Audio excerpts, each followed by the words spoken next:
Oke, assalamualaikum warahmatullahi wabarakatuh. Pada kesempatan kali ini, saya akan menjelaskan mengenai aplikasi hukum 2 Newton pada gerak rotasi. Nah, jadi kalau di kelas 10 kemarin, aplikasi hukum 2 Newtonnya pada gerak translasi, ya, atau benda yang bergeraknya lurus.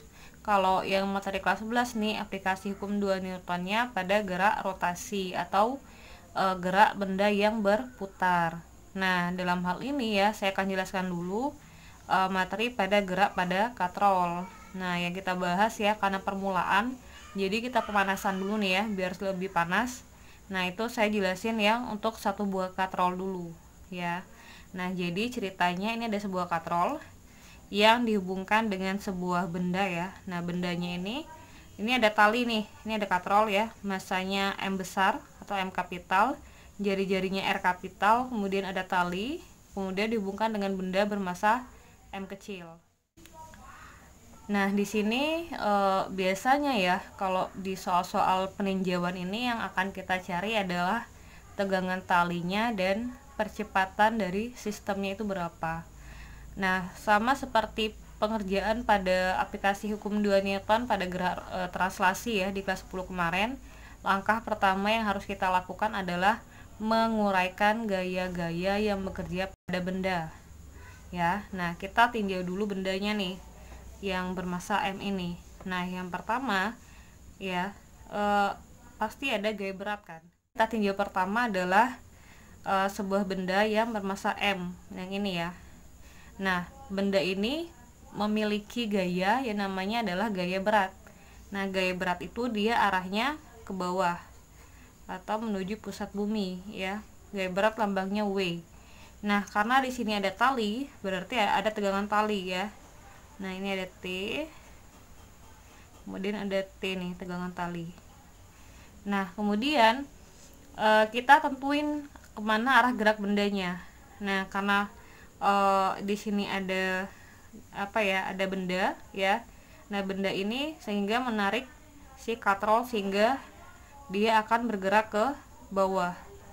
Nah, ini adalah arah percepatan untuk gerak bendanya. Nah, itu langkah kedua. Nah, langkah yang ketiga, kita bedakan dulu nih, mana benda yang mengalami gerak translasi dan mana yang mengalami gerak rotasi. Nah, kalau gerak rotasi berarti dia yang berputar. Nah, kira-kira di sini yang berputar, apakah katrolnya, apakah benda yang ini, yang bermassa M kecil ini? Otomatis katrol kan ya. Nah, kita kotakin aja ya. Oke, ini saya buat persegi panjang. Nah, yang persegi panjang ini bendanya mengalami gerak yang namanya rotasi atau berputar. Nah, sementara nih yang benda persegi benda yang bermassa M kecil ya, itu dia mengalami gerak translasi. Ya. Nah, langkah selanjutnya adalah kita meninjau bendanya baik yang gerak translasi maupun rotasi. Nah, agar lebih paham ya, kita bahas berdasarkan gerak translasi dulu. Nah, kita menggunakan hukum 2 Newton ya. Sigma F sama dengan M dikali A. Nah, F ini adalah gaya. Sigma itu berarti ada lebih dari satu gaya ya, ada lebih dari satu gaya yang bekerja pada benda yang menyebabkan benda tersebut bergerak gitu ya. Nah, dalam hal ini geraknya adalah translasi. Nah, kemudian nih kita lihat nih di di gambar yang ini ya, terdapat lebih dari satu gaya kan ya, ada W dan T. Nah, kita udah tahu nih gayanya apa aja. Kemudian kita tentukan arahnya ya.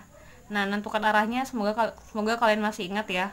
Kalau yang searah dengan gerak benda ya, atau dalam hal ini searah dengan A yang ini ya, searah dengan A, itu dia akan bernilai positif. Tapi kalau berlawanan A ya, itu akan bernilai negatif. Oke, kita langsung saja lihat ya. Di sini terlihat jelas ya bahwasanya yang searah dengan gerak benda atau A itu adalah gaya W kan, atau gaya berat. Nah, sehingga W-nya bernilai positif, sementara T-nya bernilai negatif. Berarti W dikurang T sama dengan M dikali A. Nah, di sini ya, minus T-nya kita turunin langsung aja. Kemudian tinggal M dikali A, W-nya pindah ruas, dikurang dikurang W ya, sorry, maksudnya dikurang W. Nah, kemudian karena ini minus ya, harusnya T-nya kita jadi ubah jadi positif, berarti semua ruas kita kalikan minus 1.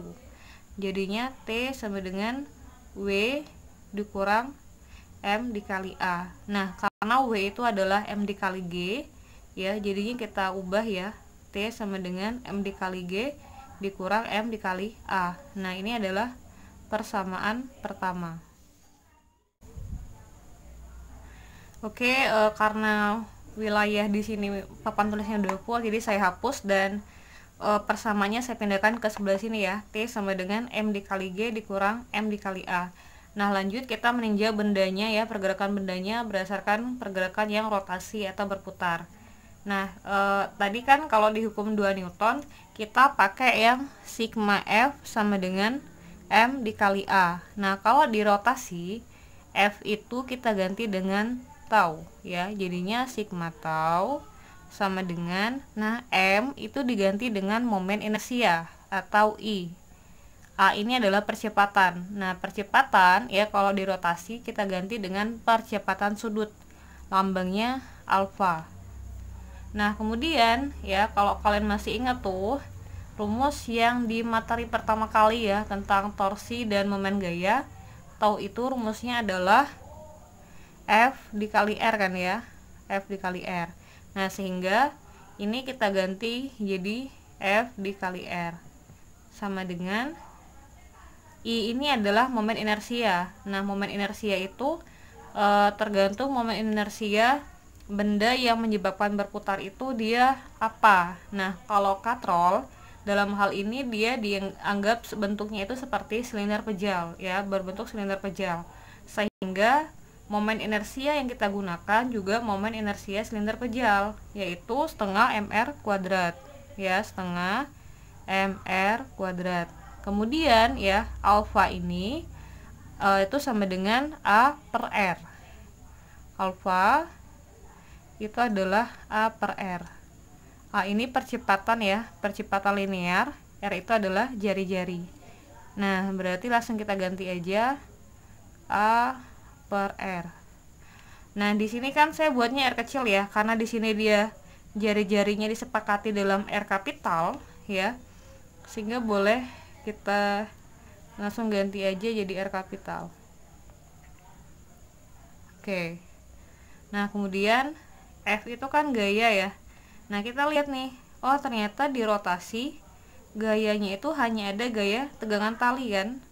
Nah, langsung aja kita tulis T. T dikali R ya sama dengan setengah, M-nya tetap ya.